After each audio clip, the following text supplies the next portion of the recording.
कोई भी राजनीति में अगर शिक्षित आदमी नहीं है, उस पंचायत का या उस राजनीतिक का मतलब कोई भानपुर पंचायत को एक आदर्श ग्राम पंचायत बनाना है।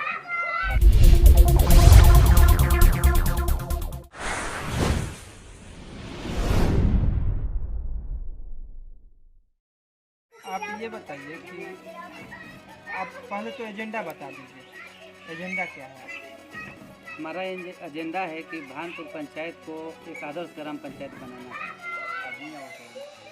आदर्श ग्राम पंचायत बनाने का मतलब कि हमारे पंचायत में बहुत सारे जगह ऐसा है कि शौचालय बन गया लेकिन फिर भी वहाँ पर मतलब गंदगी भरा हुआ है, आने जाने में दिक्कत होती है।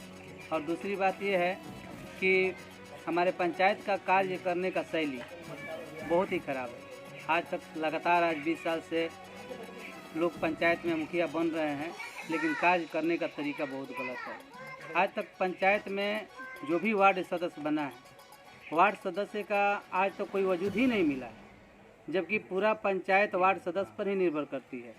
वार्ड सदस्य निर्माण कार्य में वार्ड सदस्य की भागीदारी रहती है, जबकि यहाँ पर वार्ड सदस्य का मतलब छोड़ करके टोटल मुखिया पर ही चला जाता है। तो इस बात की क्या गारंटी है कि अगर आप जीत करके आते हैं तो वही चीज़ नहीं दोहराएंगे जो कि और मुखिया पद पर रहते हुए दोहरा रहे हैं?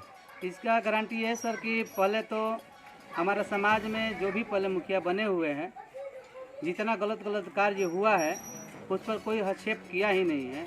लेकिन मैंने आज आ करके देखा है कि बिना हस्तक्षेप किए हुए काम चलने वाला नहीं है। और हमारे समाज में हम पंचायती राज में मतलब जो भी है, जहाँ पर भी काम करना है, कोई भी राजनीति में अगर शिक्षित आदमी नहीं है, उस पंचायत का या उस राजनीतिक का मतलब कोई फ़ायदा ही नहीं है। सही गलत का तरीका ही पता नहीं है। अगर हम पढ़े लिखे हैं तो हमें क्या काम करना है, उसमें क्या गलती होगी, पहले तो हमें डर रहता है। आप शिक्षित नागरिक होते हुए भी, और आपको ये भी पता है कि जो पुराने मुखिया हैं और उससे पहले भी जो मुखिया रह चुके हैं उन्होंने गलत काम किया है, तो आप शिक्षित नागरिक होने के नाते आपने ऐसा क्या मुद्दा उठाया? क्या इससे पहले चुनाव से पहले उम्मीदवारी साबित करने से पहले आपने कभी कोई कहीं मुद्दा उठाया कि गलत कर रहे हैं? जी, मुद्दा उठाया है मैंने। बहुत सारे जगह पर ऐसे, जैसे कहीं पर नाला सफाई का या पोखरा साफ करने का पैसा निकला हुआ है, जिसमें कि सफाई हुआ नहीं है लेकिन पैसा निकला हुआ है। ऐसा अनेकों प्रकार की मतलब पंचायत में कार्य हुआ है जिसका पैसा निकासी हो चुका है लेकिन कार्य नहीं हुआ है। वृक्षारोपण से लेकर के नली सफाई से लेकर के सारा चीज़, हीट सोलिंग से लेकर सब। अच्छा, अक्सर हम लोग देखते हैं कि चुनाव में नामांकन के वक्त जो मुखिया प्रत्याशी होते हैं वो तमाम विकास और समाज सेवा का दावा करते हैं, लेकिन मुखिया निर्वाचित होते ही विकास के दावों को भूलकर अपने विकास में लग जाते हैं। जो लोग पैदल प्रचार करते हैं उनके पास स्कॉर्पियो आ जाती है, फरारी और अच्छे गाड़ियों से चलने लगते हैं। तो इस पे आपका क्या कहना है? कहीं आप भी तो उन लोगों की तरह अपना ये सब इन्हीं लोगों में शामिल तो नहीं हो जाएंगे? शामिल नहीं होंगे। हमारा नियत ही नहीं है। हम पंचायत में विकास करने के लिए नियत से ही आए हुए हैं। पहले ना हमारे पंचायत में कभी वार्ड की मीटिंग होता है, ना आम सभा लगती है। ये सब चीज़ें हमें देख करके ही काम करना है। हम अपने दिमाग में बैठाए हुए हैं कि अगर हम मुखिया बनते हैं तो हमारा मंथली मतलब वार्ड सदस्य की बैठक होगी और मंथली आम सभा लगाया जाएगा, जिसमें नागरिक जो भी आम जनता है उनके कष्ट को या उनके कार्य को देखा जाएगा कि कहाँ पर कार्य नहीं हुआ है। उनके सभी कार्यों को मतलब देख करके उस कार्य को किया जाएगा।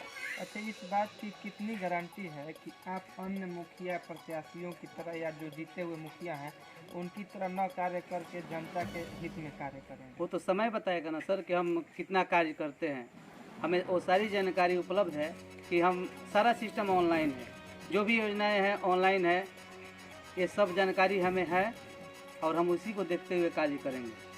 नारी सशक्तिकरण के बारे में आपसे पहले भी सवाल हो चुका है और आपने बड़ी बेबाकी से इसका जवाब दिया है, लेकिन ऐसे कैमरे पर आकर जवाब देना और धरातल पे काम करना काफ़ी उसमें अंतर है और काफ़ी चुनौतियां हैं उसमें जी। आप ऐसा कैसे करेंगे ताकि लोग एक कदम आगे बढ़ाएं नारी को आगे करने के लिए? नारी को पहले तो हम लोग को नारी सशक्तिकरण के बारे में बताते हैं। नारी को हम लोग अभी अपना जो भी अधिकार है उसे ग्रामीण स्तर पर तो नहीं दे पाते हैं। शहरी स्तर पर नारी का मतलब 50% जो भी आरक्षण है वो क्या 100% आरक्षण का लाभ लेती है, लेकिन ग्रामीण स्तर पर वो लाभ नहीं मिल पाता है, क्योंकि हम लोग ग्राम से जुड़े हैं, गांव से जुड़े हुए हैं। हम लोग के औरत सब पर्दा में अभी हम लोग के पुराने ज़माने में अभी हम लोग गुजर रहे हैं। औरतों को बाहर निकलना पसंद नहीं करते हैं, तो हम इसको थोड़ा सा नारी को शिक्षा के माध्यम से वो लोग को आगे बढ़ाएंगे और इस पर थोड़ा सा हम सिर्फ लोग नारी का जो शिक्षा देने, नारी की जो शिक्षा देने की आप बात कर रहे हैं, आप तो शिक्षा तब दीजिएगा जब उन्हें लोग घर से बाहर निकलने दें। बाहर निकालने के लिए प्रयास किया जाएगा। बहुत सारे चीज़ें होती है, जैसे कि समझाया जाएगा उनके जो भी गार्जियन हैं कि नारी भी आज बेस्ट कर रही है। बहुत से उदाहरण है, पायलट से लेकर के फौज में भी नारी का बहुत प्रबल स्थिति है, सभी लोग ये जानते हैं। इस तरीके से ऑप्शन दिलाया जाएगा, एग्जाम्पल के तौर पर बताया जाएगा लोगों। एक सवाल, राजनीति के अलावा और भी विकल्प होता है समाज की सेवा का, गांव की सेवा का, गांव की जनता की सेवा का। तो जनता सेवा के लिए राजनीति ही क्यों? जनता सेवा के लिए राजनीति इसलिए जरूरी है कि बिना राजनीति में रह के जनता सेवा कोई लाभ नहीं मिल सकता है। हाँ, अगर हम बिना राजनीति के अगर जनता सेवा का करते हैं तो उसमें भरपूर सेवा नहीं दे सकते हैं। क्यों? ब्लॉक में ब्लॉक डेवलपमेंट ऑफिसर है, BDO है, DM है, वो तो बिना राजनीति के ही जन सेवा में लगे हुए हैं। जन सेवा में लगे हुए हैं, वो एक पोस्ट है जो कि वो पढ़ करके वहाँ पर पहुँचे हुए हैं लोग, और लोग भी जन सेवा ही हैं। वो भी आम आदमी का सर्वेंट ही है। DM से लेकर के जो भी बस सरकारी पद पर है, आम सर्वेंट है, वो जो भी है पब्लिक सर्वेंट है। उस तरीक़ा से हम लोग तो नहीं है, लेकिन ये इतना है कि हम लोग राजनीति में आते हैं, अगर पद मिलता है तो हम लोग भरपूर कोशिश करेंगे, आम जनता कोशिश करेंगे कि काम करेंगे। काम करेंगे सर। अच्छा, कहीं आप अन्य लोगों की तरह पंचायत की योजनाओं में जो लोग कमीशन खोरी करते हैं और अपनी पूंजी 2 गुना से 4 गुना 10 गुना कर लेते हैं, कहीं इस तरह का? नहीं सर, हमें लालसा है भ्रष्टाचार मुक्त पंचायत बनाने का, और ये मेरा पहला मुद्दा है कि भ्रष्टाचार मुक्त पंचायत बनाएंगे और आदर्श ग्राम पंचायत बनाएंगे।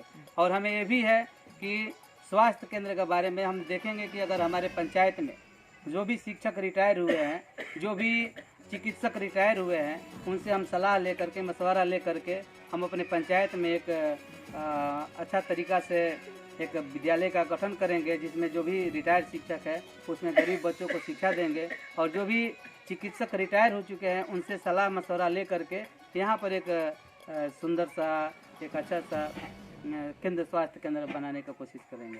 अच्छा, तमाम लोग लोक लुभावना वादा करते हैं, जैसे बहुत सारे वादे करते हैं जो पहले से चलता आ रहा है, तो आपका क्या वैसा कोई लोक लुभावना वादा है? नहीं सर, लोक लुभावना नहीं है, लेकिन जहाँ तक होता है कि 100% में लोग 10% करते हैं और 90% फ्लॉप जाता है, लेकिन मेरा वादा है कि 90% हम रहेंगे और 10% ही उसमें हो सकता है कि न हो, लेकिन भरपूर कोशिश करेंगे हम 100 दें। आपने भ्रष्टाचार मुक्त अभियान की बात की, जो कि काफ़ी चुनौतीपूर्ण कार्य है, जी, तो इसको कैसे करें?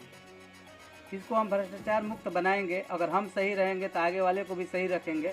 अगर हम जब भ्रष्ट होंगे तभी आगे वाला भ्रष्ट होगा। अगर हम सही ईमानदारी से कार्य करेंगे तो उसको भी मतलब मौका नहीं मिलेगा। चलिए, बहुत बहुत धन्यवाद आपका। बहुत धन्यवाद।